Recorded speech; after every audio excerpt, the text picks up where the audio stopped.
খুব লজ্জা করছে। ডিভোর্সের 2 বছর পর আবার শ্বশুরবাড়ি যাচ্ছি। ভোরের আব গেদে লোকাল প্রায় ফাঁকা। কলকাতার দিকে যারা আগের রাতে সবজি নিয়ে আসে তারা 2-4 জন ফিরে যাচ্ছে বিক্রি বাট্টা করে। ম্যাক্সিমামই ঘুমের ঘোরে। হেমন্তের অল্প অল্প হওয়ায় কী যে ভালো লাগছে। মনে হচ্ছে এখনই উড়ে চলে যেতে পারলে ভালো হতো। ট্রেনটা যদি প্লেন হতো আর ওদের বাড়ির পাশে একটা এয়ারপোর্ট থাকতো, পলকেই চলে যেতাম। যেদিন ওদের বাড়ি থেকে পালিয়ে আসি সেদিন ওরা কেউ জানতো না। বাপের বাড়ি ফিরে শৈলেনকে শুধু ফোনে বলেছিলাম, আমি আর তোমাদের বাড়ি ফিরছি না। না, ওদের কোনো দোষ ছিল না। ওদের মতো ভালো মানুষ হয় না। একটা ভালো ফ্যামিলিকে ডুবিয়ে চলে এসেছিলাম আরও বেটার লাইফ লিভ করব বলে। মানুষ কত ভালো হতে পারে শৈলেন তার উদাহরণ, ওদের পরিবারটা তার উদাহরণ, গ্রামের লোকগুলো তার উদাহরণ। আসলে একটা বদ আত্মবিশ্বাস আমার সর্বনাশটা করেছিল। ভেবেছিলাম বাবা মায়ের সিঙ্গেল চাইল্ড আমি, অভাব কোনো দিন হবে না। বাবা মারা গেলেও না। যদি আনম্যারিড বা ডিভোর্সি থাকি তাহলে পেনশন তো পাবো। মোট কথা অর্থকষ্টে কোনো দিন ভুগব না। ফোনাফুনি করে প্রাক্তনের সঙ্গে বেরিয়ে এসেছিলাম। 8-9 মাস সংসারও করলাম। তারপর বিচ্ছেদ হলো। এবারের সিদ্ধান্ত আমার নয়, দোষও কিছু ছিল না আমার। সল্ট লেকে প্রাইভেট কোম্পানিতে চাকরি নিলাম। বসের সঙ্গে দেশ বিদেশ ঘুরলাম, আধুনিক সব কিছু দেখলাম। টাকার অভাব রইল না। কিন্তু একটা সময় পর বুঝতে পারলাম এগুলো সব ক্ষণিকের, অল্প সময়ের।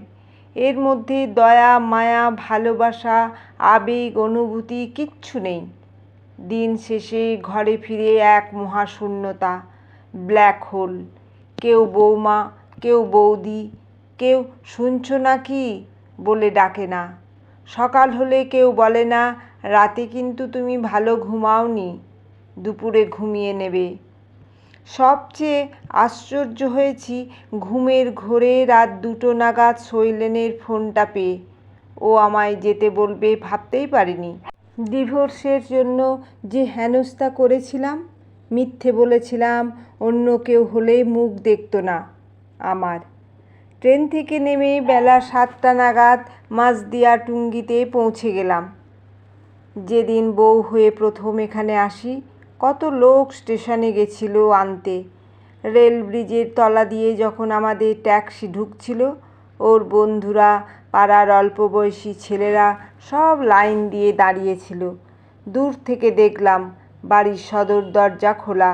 রাস্তার পাশে দাঁড়িয়ে পাড়ারই কারো সঙ্গে কথা বলছিল আমার প্রাক্তন ছোট দাওর।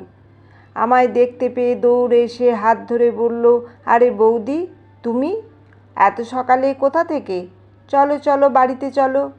এতক্ষণ পর আমার হঠাৎ মনে হলো, তাই তো, কালকে রাত্রে শৈলেন যে ফোন করেছিল বাড়ির সকলে জানে? কারো অনুমতি নিয়েছে নাকি আবেগে ঘুমের ঘোরে ফোন করে ডেকে ফেলেছে? যদি কেউ না জানে সেটা হবে ভারী লজ্জার। ভাববে আমি বেহায়ার মতো এসে হাজির হয়েছি। আমার আর যাওয়ার জায়গা নেই, অপমান পর্যন্ত করতে পারে। বাড়ির ভেতরে পা দিয়ে বুকের মধ্যে কেমন ছ্যাঁত করে উঠল। 2 বছর এখানে সংসার করে গেছি। সমস্ত ঘর বাড়ি গাছপালা এমনকি কলতলা পর্যন্ত মনে হলো আমায় ব্যঙ্গ করছে। রান্নাঘরের কোণে টিয়া পাখিটি পর্যন্ত ডেকে উঠল। মনে হলো ও বলছে, কেন এসেছিস, কেন এসেছিস, অসভ্য বেহায়া মেয়ে কোথাকার। আমার শরীরে এত লজ্জা কোথায় ছিল কি জানি। ভীষণ খারাপ লাগতে লাগলো প্রতিটি জিনিসপত্র দেখে। মনে হলো এক্ষুনি সমস্ত গ্রামের লোক ছুটে এসে আমায় ধিক্কার জানাবে, থুতু ছেটাবে। ছোট দেবর আমার হাত ধরে আমার সেই পূর্ব পরিচিত ঘরে, সেই সুন্দর বাসর ঘরে, সেই প্রথম দিনের আবেগ মাখানো ঘরে এনে খাটে বসিয়ে বলল, দেখো দাদা ঘরের কোনো কিছু চেঞ্জ করেনি, কোনো কিছু ফেলেনি। তোমার সমস্ত জিনিস যেমন ছিল তেমনি আছে। একদিন শুধু তোমার রেখে যাওয়া বডি স্প্রে আমি মেখেছিলাম বলে দাদার সে কি রাগ! বিশ্বাস করো বৌদি, তারপরে আর ধরিনি। আমার চোখ ফেটে জল বেরিয়ে এলো। এত ভালো ফ্যামিলিকে কিভাবে বিপদে ফেলেছিলাম শুধুমাত্র নিজের সাময়িক সুখের জন্য। কত বড় ক্ষতি করেছিলাম এদের। শাড়ির আঁচলে চোখের জল মুছে বললাম, মা কোন ঘরে? আমায় একটু নিয়ে চলো। মনে হয় না উনি আমার মুখ দেখবেন, আমি ক্ষমা চাইব। এ সময় আমার হাজব্যান্ড চিৎকার করতে করতে বাড়িতে এলো। বলল, ভরত, ভরত কোথায় গেলি রে? তোকে যে মাঠে পাইপ নিয়ে যেতে বললাম, গেলি না তো? শ্যালো চালাতে পারছি না। হুটোপাটি করে ঘরে ঢুকে আমায় দেখে দু পা পিছিয়ে গিয়ে আশ্চর্য হয়ে জিজ্ঞাসা করলো, আরে তুমি কখন এলে? আমি ওর প্রশ্নের উত্তর দিতে পারলাম না। কি উত্তর দেব?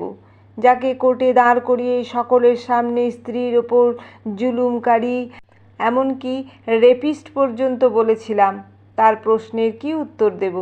ও আমায় এখন যদি চড়িয়ে দেয় তাও বলার কিছু থাকবে না। আমার দোষ কিছুমাত্র খণ্ডন হবে না। আমি কিছু মনেও করব না।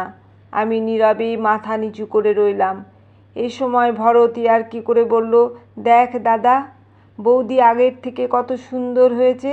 একটু থেমে তারপর আমাকে উদ্দেশ্য করে বলল, তুমি কি খাও গো বৌদি? এই দেখো না, আমি মোটা হবার জন্য কত কিছু খাচ্ছি, হচ্ছে না। ওর মুখে বৌদি ডাকটা যে কি সুন্দর লাগে। ওর ওই আদর মাখানো কথাগুলো আর কোথাও শুনতে পাইনি। কত জায়গা ঘুরেছি, কত পয়সাওয়ালা লোকের সান্নিধ্যে গেছি, কিন্তু এই মিষ্টি ডাক, এই আদর মাখানো মমতা কোথাও পাইনি। শৈলেন ভরতকে একটা ধমক দিয়ে বলল, পাইপটা নিয়ে গিয়ে মেশিনটা চালু করে দিয়ে আয়। ধানের জমি শুকিয়ে আছে, বেরো। ভরত অনিচ্ছা সত্ত্বেও বেরিয়ে গেল।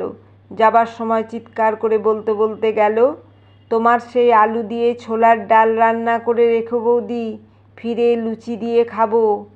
হায় রে কপাল, কাদের ফেলে চলে গেছিলাম আমি! কি ভূত চেপেছিল মাথায়! মানুষের যখন বিপথে যাওয়ার নেশা চাপে তখন তার সমস্ত চেতনা লোপ পায়, হিতাহিত জ্ঞান অদৃশ্য হয়। প্রেম, প্রীতি, ভালোবাসা, দয়া, মায়া, স্মৃতি, বিস্মৃতি সব কিছু কর্পূরের মতো উবে যায়।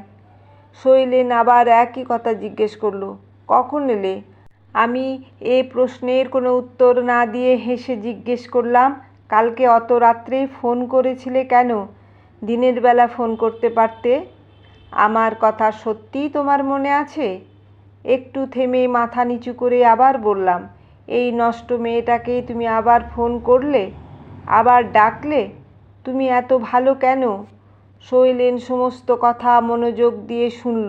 অনেকক্ষণ চুপ করে দাঁড়িয়ে রইল। হাতের আঙুলগুলো 3-4 বার দেখল, মিটিমিটি হাসল। তারপর একেবারে অবাক করে দিয়ে বলল, আমি তো তোমায় ফোন করিনি সোনা পাখি। তোমার নম্বর তো আমার কাছে নেই। ডিভোর্সের সময় রেগে মেগে ডিলিট করে দিয়েছিলাম।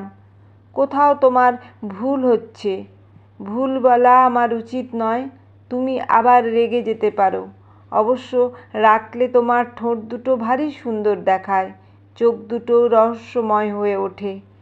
ও আগেও এরকম কথা বলতো বলেই চুপ করে ঘুরে দাঁড়িয়ে থাকতো। আমি জানতাম ও চাইতো আমি গিয়ে ওকে জড়িয়ে ধরি। যতক্ষণ না ধরতাম ততক্ষণ নীরবে দাঁড়িয়েই থাকতো। গল্পটির কিছু অংশ পাঠ করে শোনালাম। ভালো থাকবে, সুস্থ থাকবে।